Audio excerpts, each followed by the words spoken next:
Well, I'm back out in the shop today. Not as exciting as my classroom. I hope you enjoyed a little revisit to the classroom there. I know I did. It was real surreal for me and kind of sad, actually. I hope you're doing well. I know emotionally we're getting a little strung out, but you're going to be okay. We're going to make it through this. We're going to have a big reunion. We're going to be able to actually close the distance, but we've got to be patient. It'll happen. Keep praying. I pray for you every day, and God's going to take care of us. This is actually a little bit of curveball, probably not for you, but for me, this was information I actually gave you last year, seniors. I gave you last year during the Life of Christ, but I don't think I did a very good job, and we kind of skimmed over it, and I was going to do it here again. I do it a lot of years before graduation. It's one of those lessons, and all the pandemic online stuff, it kind of got lost in the shuffle. And crazy enough, I was actually studying to preach for Easter, this past Sunday. Ran back across and I was like, oh, I need to do that, and kind of half forgot about it again just a little bit because I was going to use it in my sermon. I wasn't. And then TK, Kaylee's sister, sent me a video, and it was a really cool video about a guy who was a Muslim who had converted to Christianity, and he mentioned it. I was like, oh man, it's like it keeps popping up. It's like, okay, I need to do a lesson on this. We were actually supposed to be in 1 John today on my calendar, but that's okay. We're gonna do this instead, and I think you'll appreciate it. When you get to talking to people about your faith and that you're a Christian, and to be a Christian should be more than a word. To be a Christian should be the very thing that defines you. And to say I'm a Christian is to say that I believe in the resurrected Christ. We just celebrated Easter, the resurrection. I believe in the resurrected Jesus Christ, the resurrected Messiah. He came back from the dead. He was resurrected. He came back from the dead, and the tomb is empty. That's the big deal. You probably saw that a lot of hashtags over the weekend.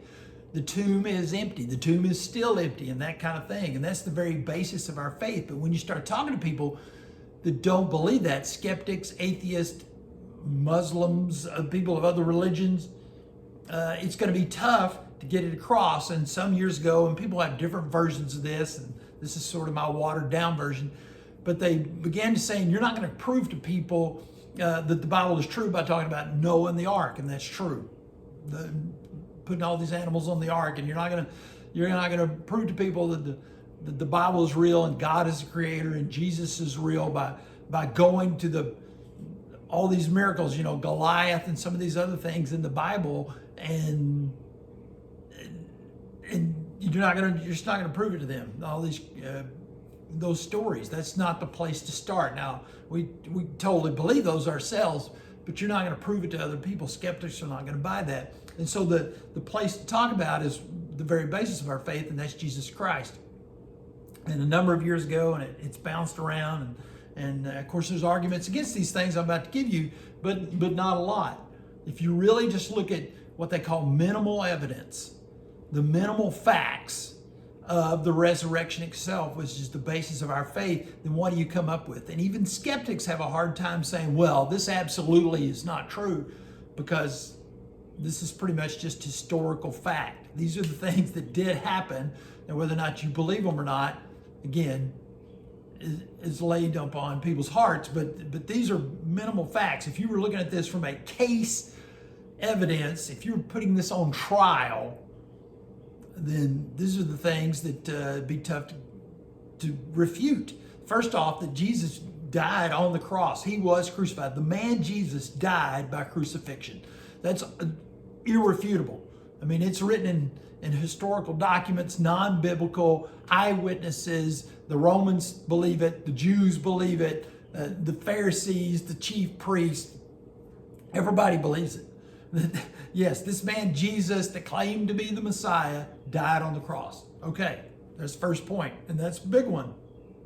And so that's absolutely true. Very soon after that, this is the second one, very soon after that, his disciples started having episodes. They started having real events happen in their life that they believed were appearances of Jesus who had been crucified, the resurrected Jesus.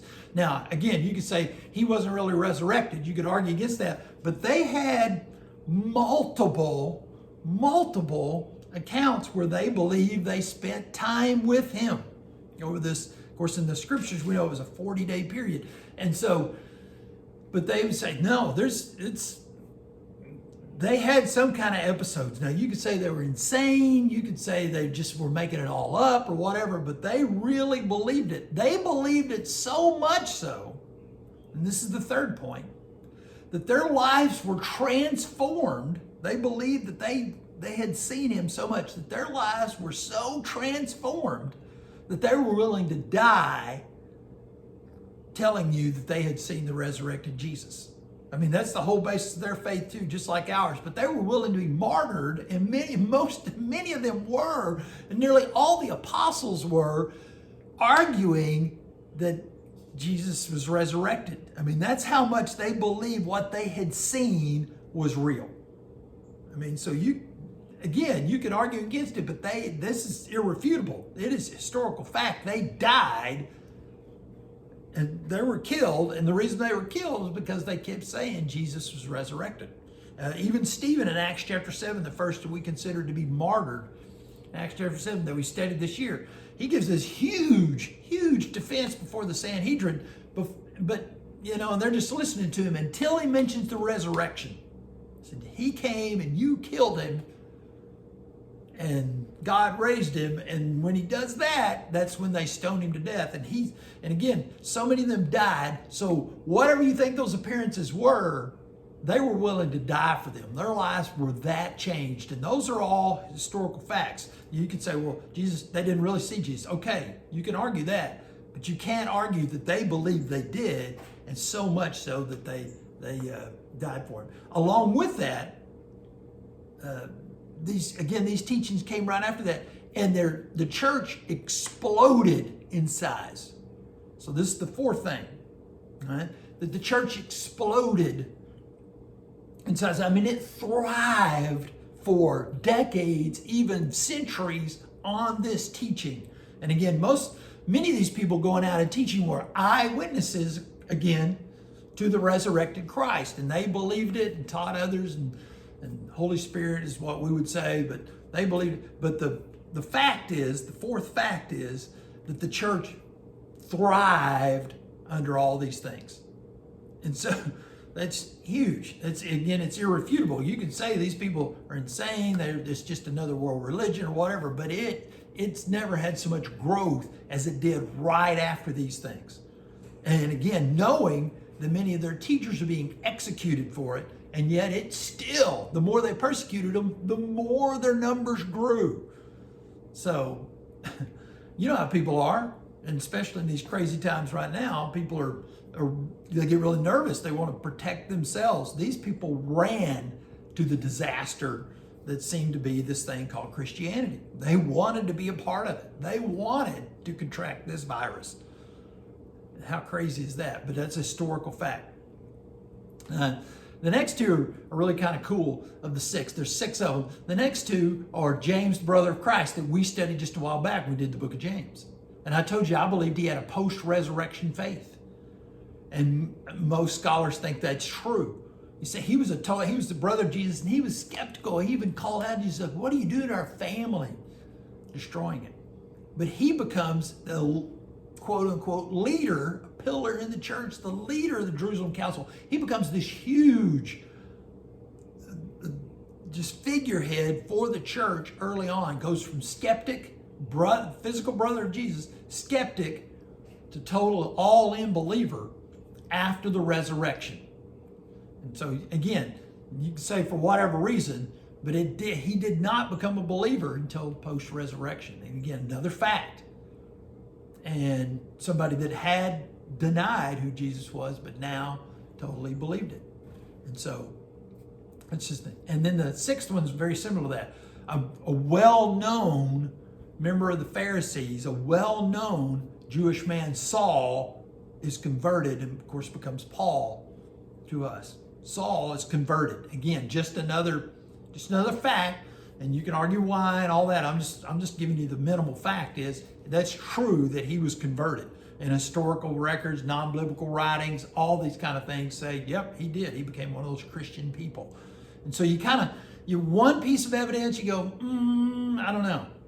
Two, you lump all 6 of those together minimally. You can't argue. Those are historical facts. Those things happened. And so then that's kind of where you start when you're going to talk to somebody about the resurrection. You don't start with, hey, let me tell you about God, and I believe God created everything.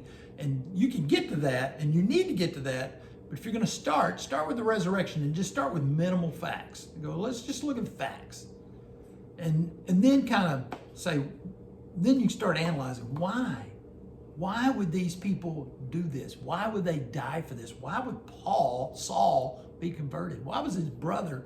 And all these kind of lumping all those things together. And then I give you one little added bonus here. And that is Lee Strobel. Lee Strobel wrote The Case for Christ. I've got several copies in my classroom. In my classroom at school. He actually came to school and spoke a number of years ago at our evening at CAC.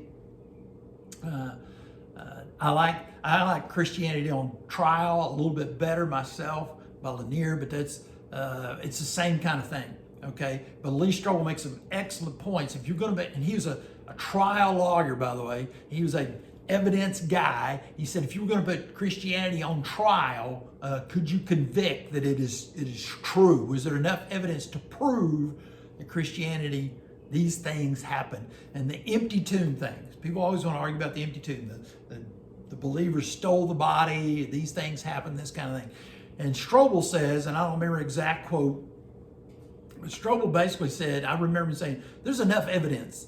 There was enough eyewitnesses, I should say, that if this was a trial, you would start on Monday morning and start interviewing the eyewitnesses of the empty tomb. The tomb was empty. And this is believers, Jews, Roman. If there's enough eyewitnesses that saw the tomb that Jesus was laid in, they know he was laid there, and then 3 days later, it's empty. There was enough people that if you started on Monday morning, you would go Friday evening. You would go trial all day long, a regular trial length, 8 hours or whatever a day, all day long, interviewing people just a few minutes at a time, and they would all say the same thing. The tomb is empty. If this was a regular trial as we know it, he said, there would be no doubting. This is not circumstantial. There'd be no doubting at that point. Every one of these people said the same thing. The tomb is empty. The tomb is empty. So this is evidential. If you're doing this on a trial basis, there's no doubt that the tomb was empty. So these are, again, not a lot of scripture so much today, just stuff for you to store away, because you're going to go off out in the world here. You're going to talk to, by the way, yes, there's a wren trapped in our garage. I need to open the door and let him out here in just a minute. And he's trying to build a nest, bless him. This is just stuff for you to store away as you go off out into college, go off out in the world, and you're going to run into more and more people that are skeptical, non-believers of the resurrected Jesus Christ. You don't have to get in a big debate with them over this fact. Just give them these minimal facts that Jesus is the resurrected Savior. And just let them chew on that. And again, just plant the seed and water it. God will give the increase. Love you people. Praying for you every day. We're going to make it through this. Seniors, we're right down at the very end. We're going to wrap this thing up, but we are going to have a reunion time. We're going to meet up and close this thing out. Love you.